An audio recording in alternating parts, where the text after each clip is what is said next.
दुनिया भर के तमाम देश तकनीक पर फोकस कर रहे हैं क्योंकि ग्रोथ के लिए तकनीकी रूप से मजबूत होना जरूरी है। यही वजह है कि 5G टेक्नोलॉजी रोल आउट के बाद अब भारत 6G तकनीक की दिशा में तेजी से कदम बढ़ाना चाहता है। हालांकि जानकारों का दावा है कि 6G पर भारत की उम्मीदों को झटका लग सकता है क्योंकि राह में चुनौतियां बहुत है। 6G को लेकर भारत के रास्ते में कौन अटका रहा है रोड़ा? 6G के मामले में चीन से क्यों पिछड़ सकता है भारत? जाने।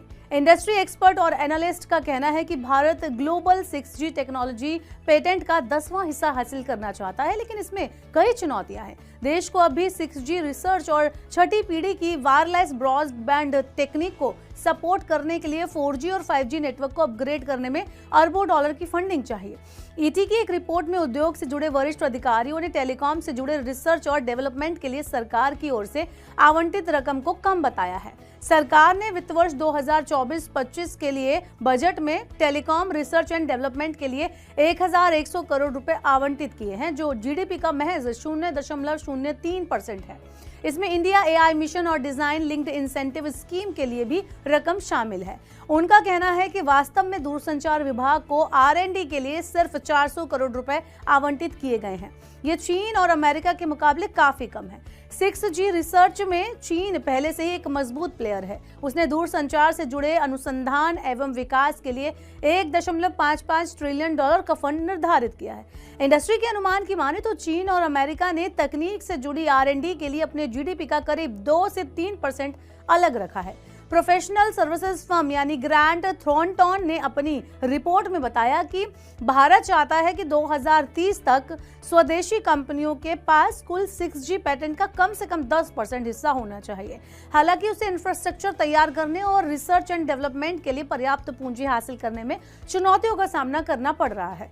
अन्य चुनौतियों की बात करें तो 6G सर्विसेज को सपोर्ट करने के लिए 4G और 5G इंफ्रास्ट्रक्चर को अपग्रेड करने के लिए भी मोटे निवेश की जरूरत होती है।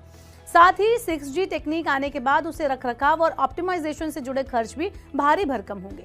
रिपोर्ट में कहा गया कि भारत को ग्लोबल 6G पेटेंट में 10% जैसा बड़ा हिस्सा चाहिए, तो लक्ष्य के हिसाब से फंडिंग निर्धारित करना और एक अच्छा R&D फ्रेमवर्क स्थापित करना बहुत जरूरी है।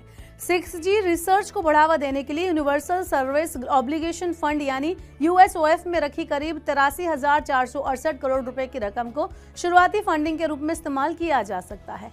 ग्रांट थॉर्नटन का कहना है कि रिलायंस जियो जैसी प्रमुख दूरसंचार कंपनियां 6G प्रौद्योगिकी में निवेश शुरू कर चुकी हैं।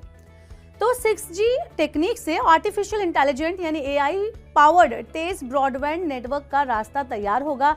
6G की डेटा स्पीड 100 Gbps यानी गीगाबाइट्स पर सेकंड से ज्यादा हो सकती है। इसके 5G मोबाइल ब्रॉडबैंड से 10 गुना ज्यादा फास्ट होने का अनुमान है। आपको क्या लगता है कि भारत इस दिशा में कितनी तेजी से कदम बढ़ाएगा या उसके सामने क्या क्या चुनौतियां आएंगी? आप हमें अपने राय और अपने एक्सपीरियंस बता सकते हैं। वीडियो में दी गई जानकारी पसंद आई हो तो इसे लाइक और शेयर जरूर करें। साथ ही हमारे चैनल को सब्सक्राइब करना ना भूलें। धन्यवाद।